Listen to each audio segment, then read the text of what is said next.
Dazed, you stumble in the corner of a memory. Your perceptions are driven by an entity devoid of physical sense. The emptiness waits. It watches from the dark corners of your soul, stirring to jump out when your defenses are weak. It leaves a hunger, a void that cannot be fulfilled.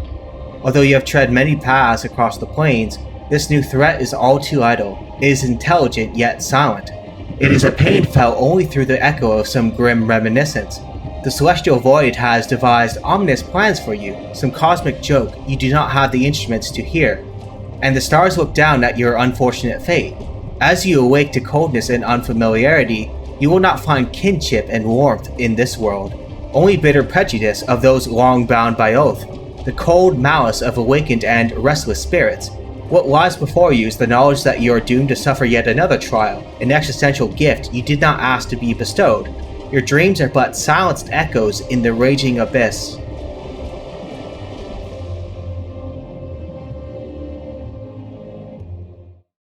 Mosantir is home to hardened and individualistic spirits. On the border of Rashomon, existing as a tempting challenge to the Wizards of Thay, its people are accordingly suited to the arcane. They are a superstitious people, and for good reason. All manner of unusual spirits haunt this landscape. Many die and reawaken to a world triangulated and compressed, unable to stray far from their original place of death, lest they suffer needless torment and decay.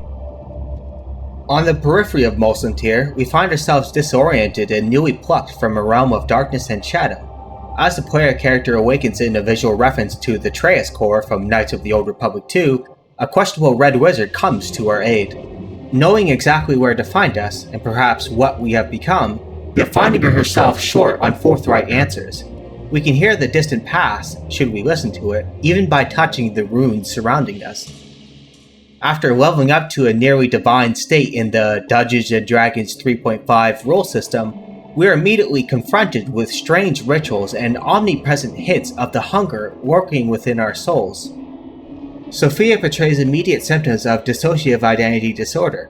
Hearing magical whispers along the arcane winds, she responds in kind, never more intensely than in this curious prison. A half-crazed mage with a demented imp is good enough help as any, and familiarity is, if anything, a weakness in these strange lands.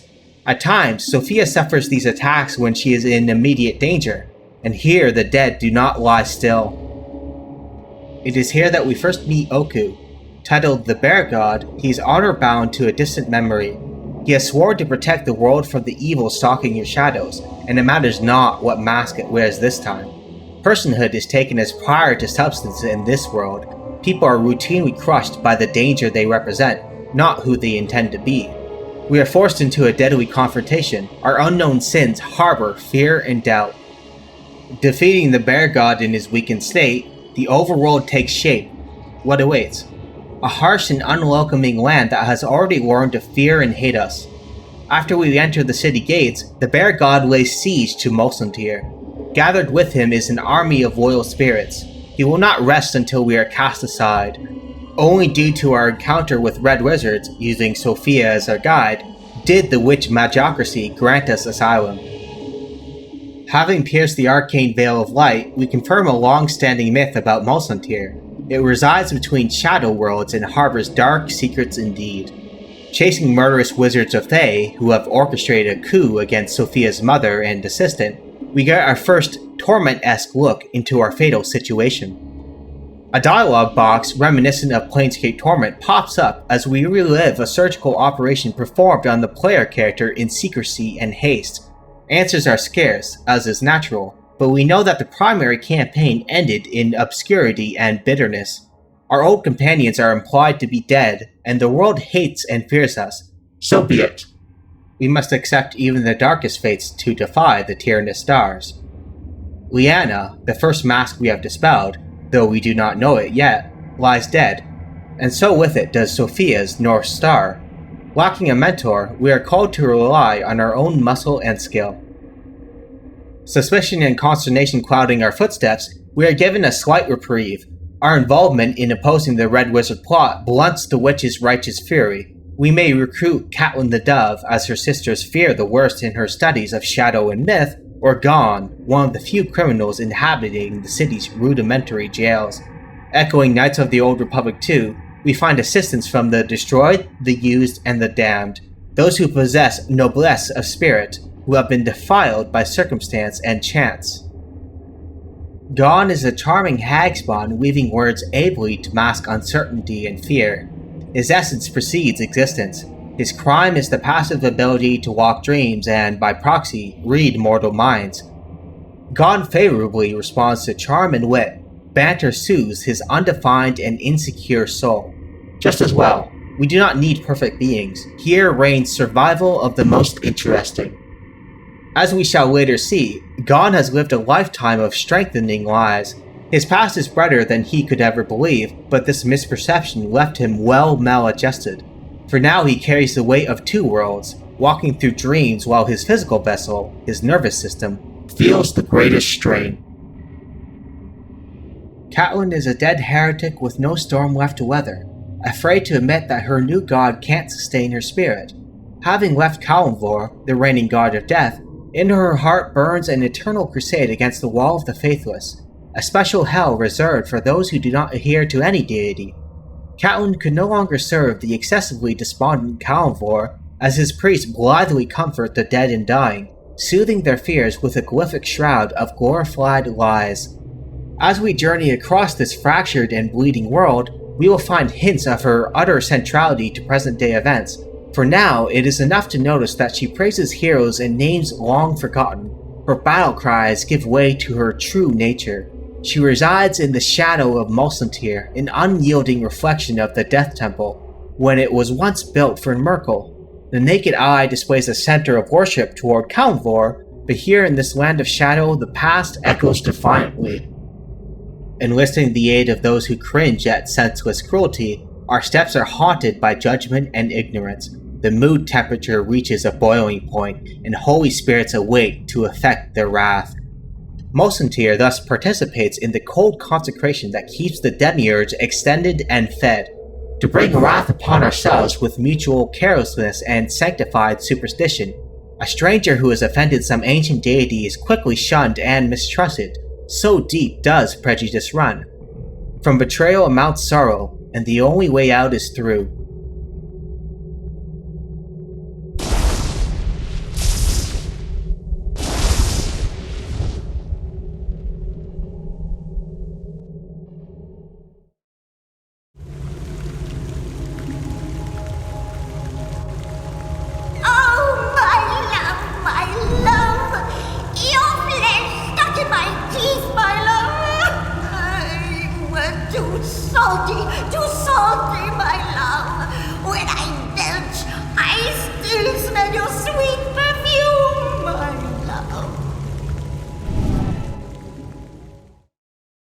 Having brushed the surface tension of the Shadow Vault, scoured the remains and ancient ritual of a would-be lich, we head out into the fray. Oku awaits, and so does our first paradigm-defining choice.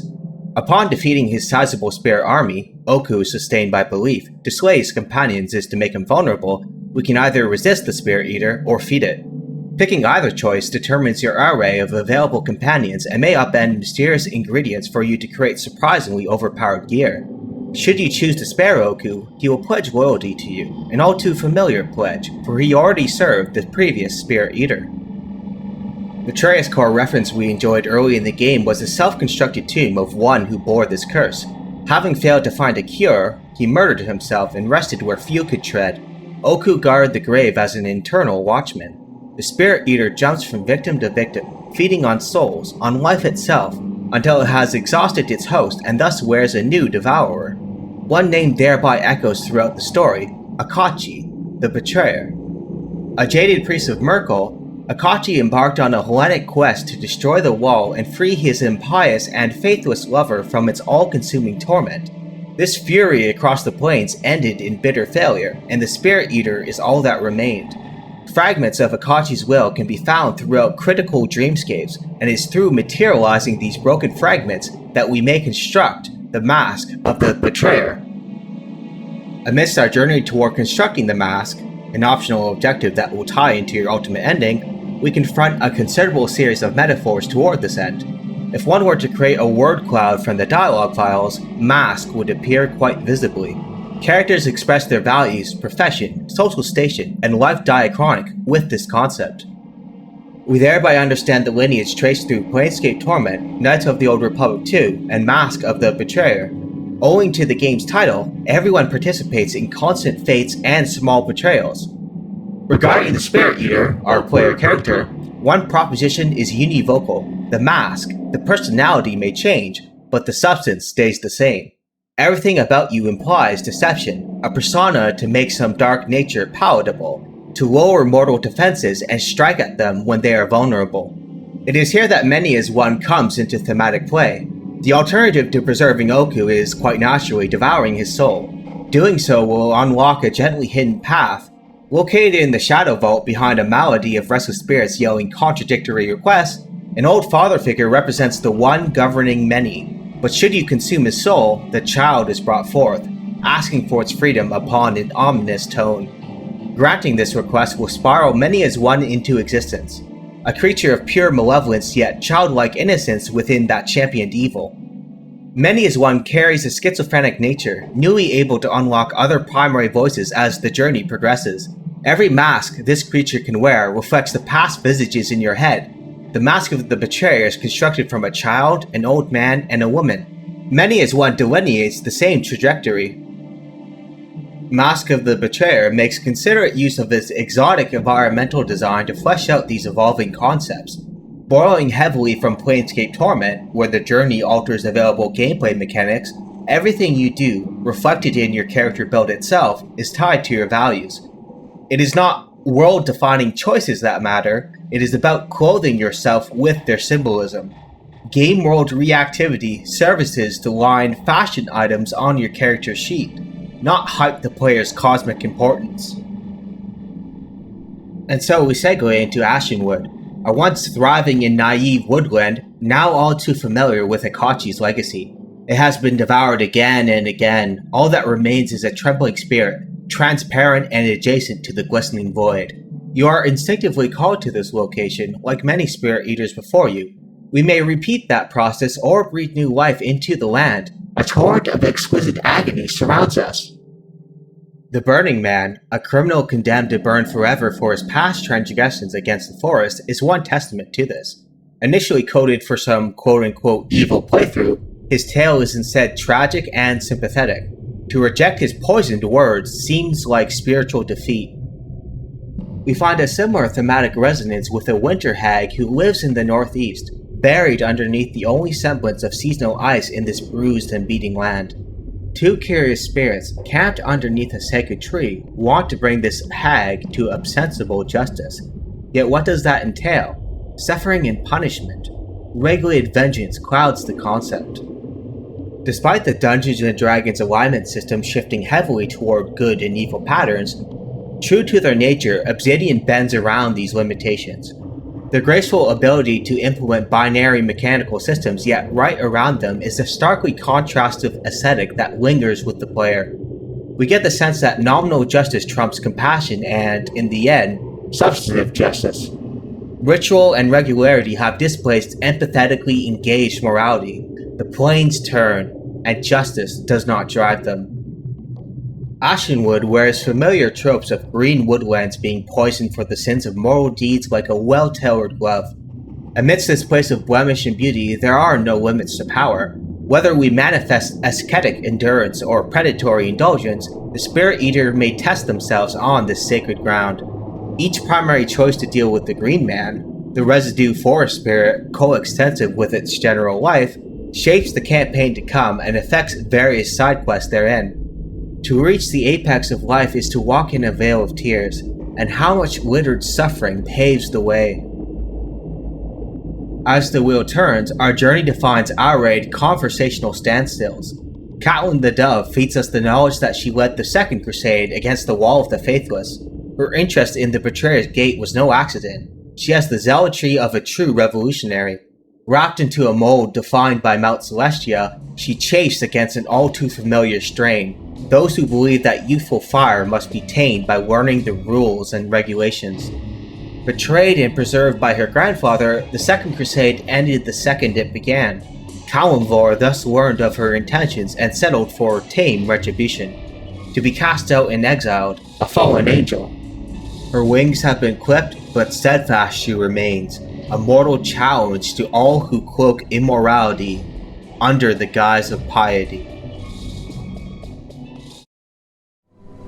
In all things, Grandfather saw process and order and ritual, and that is what he tried to teach me when he told me of the First Crusade. But those are abstracts that orbit a purpose. If the purpose is flawed, what meaning do process and ritual have? Only one question remained in my mind, so I spoke it. Why must the universe be so? Grandfather answered, resolved with, "What is there to be done?" To him it was a statement. To me, it was a question. It is that question that is the torch that leads my way in shadow. I know what must be done. Gon's paradigmatic dialogue flows are centered around the sunken city. Having evolved from Knights of the Old Republic 2, where many scenes scored in the Ebonhawk, Obsidian achieved world-sensitive dialogue triggers. Although deducible from his early dialogue and the location description, the sunken city features eminently missable content for Gon. Throughout the labyrinth, a lone hag sings her lamentations in mad rhythms. Here we meet his mother, standing as a complete refutation of his worldview. Gon's strength stems from his hyper-independence and radical acceptance of a grim path. It shakes his identity to the core to learn his mother didn't cast him aside, but lost everything for his sake. Even as Gon's father was eaten alive for the crime of their illegal union, he was smiling at the child all throughout. Emotional damage is not so easily undone, but through the eyes of Gon, we behold a person recovering from the deepest cuts therein. At one time, long ago when I was the dreamer in his cell in Mulsantir, I did not believe that another would offer themselves up to save me. It is easy to forget such kindnesses when walking these lands. Now I find myself in the unfortunate place of being tempted to offer myself up to save you. A strange turn in the road, I think, but an important one. Having traced the primary plot points of Catelyn and Gon, we touch upon a united theme illuminating the darkness. When one is forsaken by creed or deity, their soul demands the innermost strength. Catelyn has felt the hypocritical deceit of Kalimvor. Gon sees the inside joke residing underneath all things. Akashi was set ablaze with the radiant light of moral truth after religion and ritual ceased obscuring it. If nothing is left, our autonomous values may guide the way. When renouncing all that is false within ourselves, we solidify and beautify our spirits.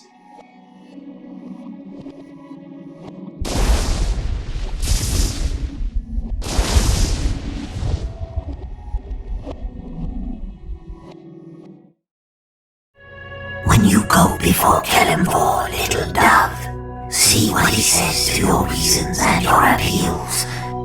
Ask him to dispense with ritual, with the agonies of the war, and listen to his answer. At that moment you will fall.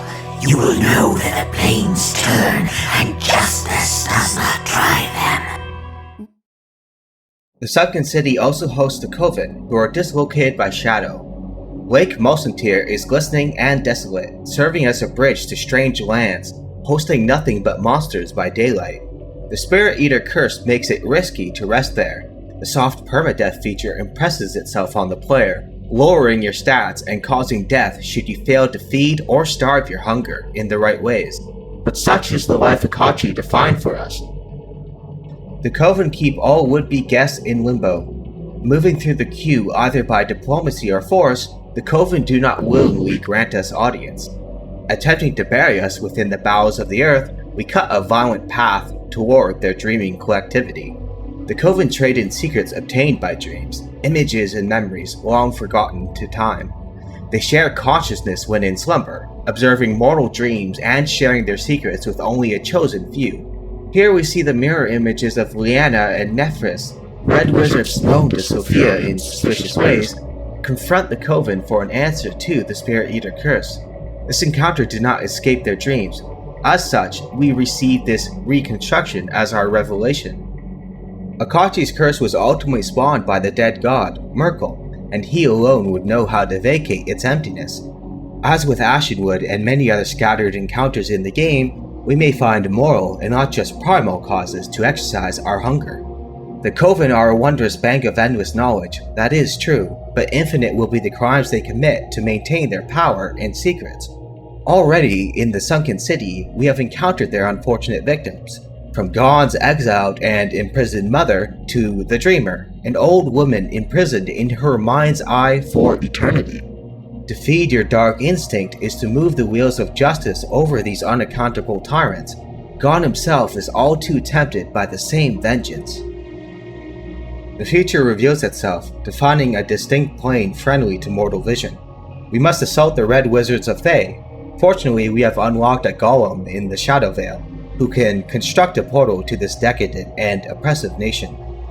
As the soaring winds pierce our flesh, we find a sanctum already in crisis. A fatal coup is underway. Sophia's apparent mother, Nefri, was killed in the attempt. The ambitious but nonetheless devout Ahriman leads the revolt. We have encountered his presence in dreaming sleep already. The Coven offered us a vision of their meeting, his spiritual essence opposing a visage reminiscent of Sophia. It began here. I stood at the betrayer's side, at my brother's side. They were gathered around us, celestials, dragons, mortals, both alive and dead.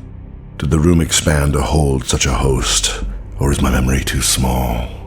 Ahriman led the first crusade alongside his brother, Akachi, once youthful and naive, looking at his brother like a blazing star, inconsiderate of the stakes at hand. Now he is well-worn and abused, touched by Merkel's decadence. Ahriman now believes that the gods delineate justice, that being faithless is the worst sin of all. A protectorate and apologist for the Wall of the Faithless, his theodicy is manifest. Mask of the Betrayer introduces a limited love-justice dichotomy, but thankfully plays with its boundaries. Akachi's suicidal quest originated in love, Ahriman's so-called redemption in a concern for cold justice. Catelyn the Dove champions a considerate unity between the two, compassionate justice subletting the previous concepts. Whether duty-bound or heartfelt, the objective case against the Wall of the Faithless impresses itself, namely that impiety fails to be a monstrous crime worthy of eternal sentence, nor is it a coherent sin to begin with.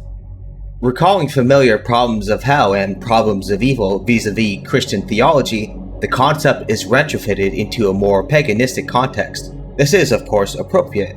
The original Euthyphro dilemma was applied against a polytheistic morality. To wit, if an action is just because the gods decree it, then justice is only the arbitrary whim of gods, it is not justice per se. If the gods decree something because it is just, then justice is independent of gods. The gods are unnecessary middlemen inserted between our values. Moral facts are thus necessarily secular. We may apply this to modified divine command theory in Christian theology.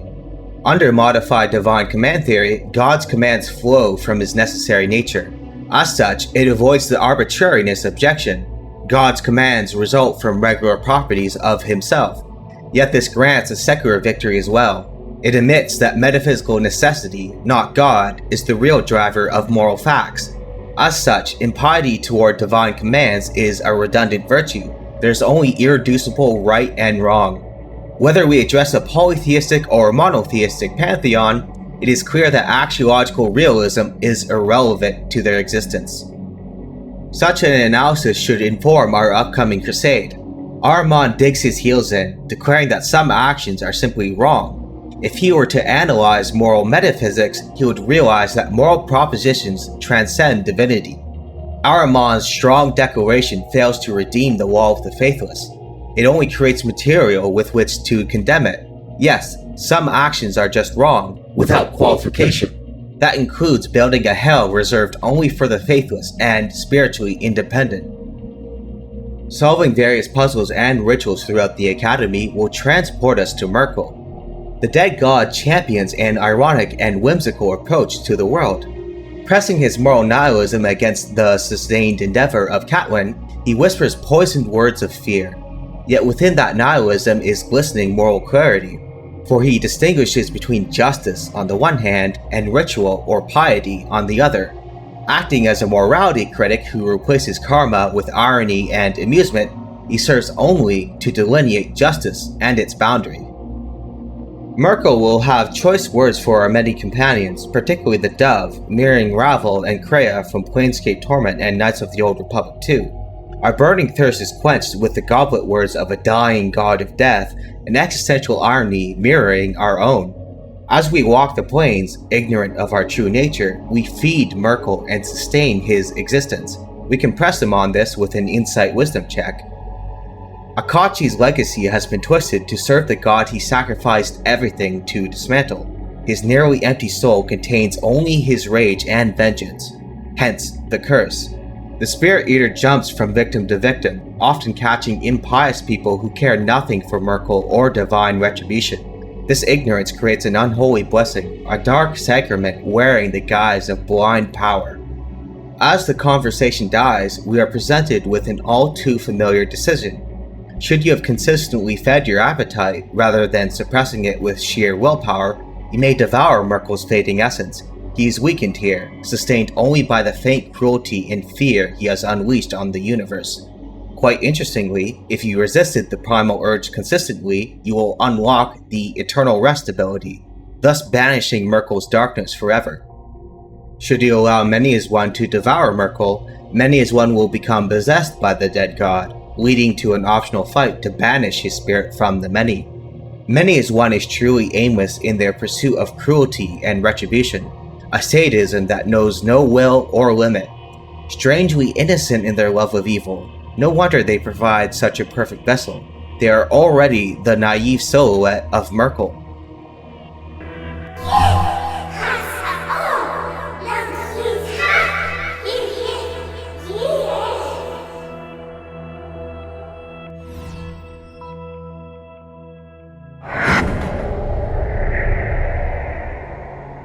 Leaving the personification of malice behind, we find ourselves underneath the Thay Academy.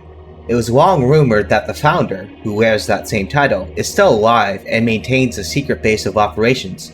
And so she does. Having stopped the misguided and all too pious Ahriman from killing her outright, we are owed answers, and so we shall receive them. Sophia's dissociative identity disorder comes into play. At that moment, it reaches total dissolution. The founder is a withered mirror image of Sophia, which is no accident.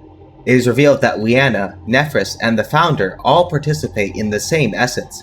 They are the same person split into separate roles, each one personifying a particular strength or talent of the founder. Sophia is all that was best in the original source, virtue and compassion manifested. As Merkel hinted earlier, everything about our path seemed planned, orchestrated from the start. The founder tore the silver shard of Gith from our chest, placed us in the Barrow, and infected us with Akachi's curse. This operation is what we saw in the Torment-esque vision under the Shadow Vault. As Merkel and the founder echo in union, only love could be so cruel. Having interrogated an ostensible answer out of Merkel, the founder would have us dissipate Akachi at the Wall of the Faithless, wielding the reconstituted Sword of Gith as our unholy weapon. Merkel theorized that if a Spirit Eater could tear their soul from the Wall of the Faithless, Akachi's soul would lose all magnitude and thus embrace the void. Ahriman's coup and Liana's death were unfortunate turns in her plan, and as she admits, we would have never known of her existence should she have had her way. The founder would repeat this process 1,000 times to free Akachi from suffering. We are offered a chance at vengeance, but it is a victory that would ring hollow. Even in evil playthroughs, such an act feels like defeat. It is best to simply turn our back on this hurricane of arcane lies. Akachi, the player character, Catelyn the Dove, and Sophia all share one unitary theme. Having isolated themselves from static social currents, they find definition in specialization and separation. Sophia is the concentrated virtue of her oversoul. The Dove champions in idiosyncratic justice raging against gods. Akachi lost faith in routine and ritual. What started as a concern for his love became a fury that would tear down the heavens. Only by exploring our many Zarathustrian caves do we become who we are.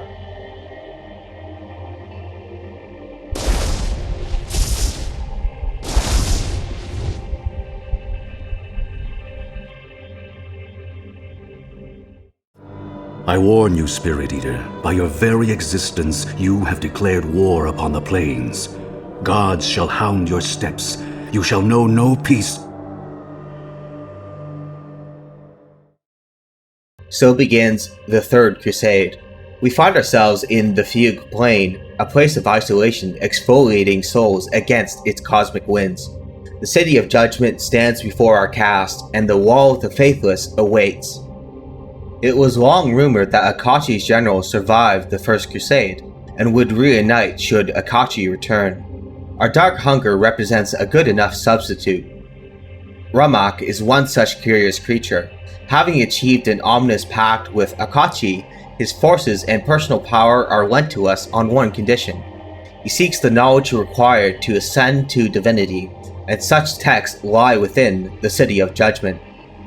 Zoeb is a fallen solar who, much like Catelyn the Dove, sees the injustice and iniquities of the Wall. Seru is a brightly colored dragon long bound by a fatal oath. She swore to hold the city gates until the militia was divided, which has not come to pass. Assaulting the City of Judgment is not only a righteous cause in its own right, but it would free a beautiful creature from the tyranny of custom. We are offered an interesting choice here. Many people want us to assault the City of Judgment, Catelyn, the Founder, Akachi's generals, yet upon arrival we are met with diplomacy.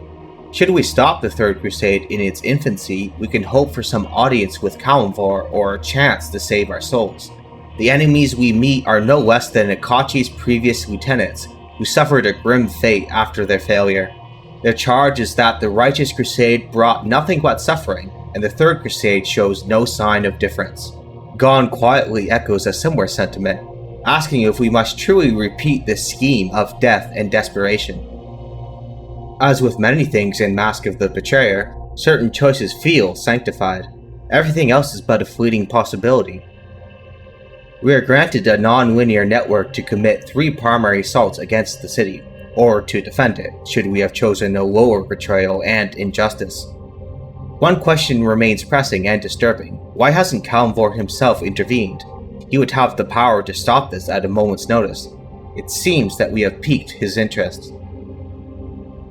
The City of Judgment swiftly falls before a flurry of determination and resolve. Kalimvor reveals himself and confirms an obvious truth. Myrkul lied. It is not enough to tear our soul from the wall. We must fight Akachi in our own mind. Should we have constructed the Mask of the Betrayer, or have deeply satiated our hunger, exotic possibilities unfold before us. After expelling the shadowed self from our soul, we can reunite Akachi's fragmented personality with its dark entity. Across this journey, in constructing the mask, we have encountered these psychological echoes in dreaming sleep. Should Akachi remember who he is in such a weakened state, the hatred sustaining the curse will be lifted. We free ourselves and the plains in one stroke. Contrary-wise, choosing to devour his remaining essence will give us root axis control over the Spirit Eater. We will eternally hunger, oh yes, but it shall no longer direct itself inward. The player character can trade one curse for another, a legacy of destruction and bliss. Lacking these options, we may merge with Akachi and forever contain the curse in the Fugue Plane, or otherwise expunge it from ourselves, where the Spirit Eater's legacy will live on and consume many lives.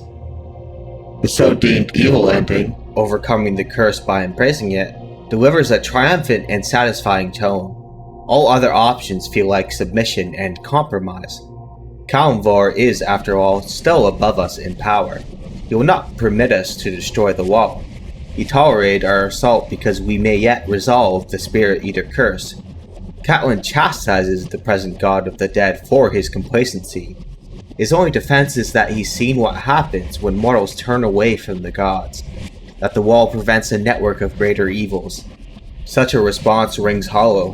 The plane spun just fine long before Myrkul created the wall. As Myrkul himself once said, for his pragmatism, Kalimvor can be the cruelest deity of them all. Mask of the Betrayer challenges us to observe what it means to be virtuous and decent in a structurally conservative world, where injustice and technocratic regimentation reign supreme. In such a horrifying world, is not even outright murder and chaos preferable? A Nietzschean dialectical evil to make way for cultural progress. That was my conclusion. As such, I am happy to unleash untold horrors on the plains, so long as it takes a few conceited gods with me. The plains turn, and justice does not yet drive them. Discerning what is right and good in a fallen world is to walk unusual terrain. It inspires schizophrenic and wondrous works of fiction, such as the Witcher series, where some orange and blue morality conquers the blackest light. When many relent to the Ouroborean seduction of foreknown doom, the life of resistance obtains great meaning. To put everything into the fight and stand against divine machinery, that is our unholy indictment against all static patterns which aim to naturalize oppression and decay. Carrying the torch of virtue is an act supplemented by many available material, from meditation to video game art. To look into yourself and find what looms behind the veil of life, that is an opportunity one should not pass up. As such, I would like to offer my now signature thanks to those who helped make it possible. People such as Sarah Neste, Eppingir, Gustav Schiel, Effibrew, Palomar, Fall from Space, Thanatis, Rania Hale, Joachim, and Looming. And to those who remain anonymous, and all who have silently supported me throughout the years.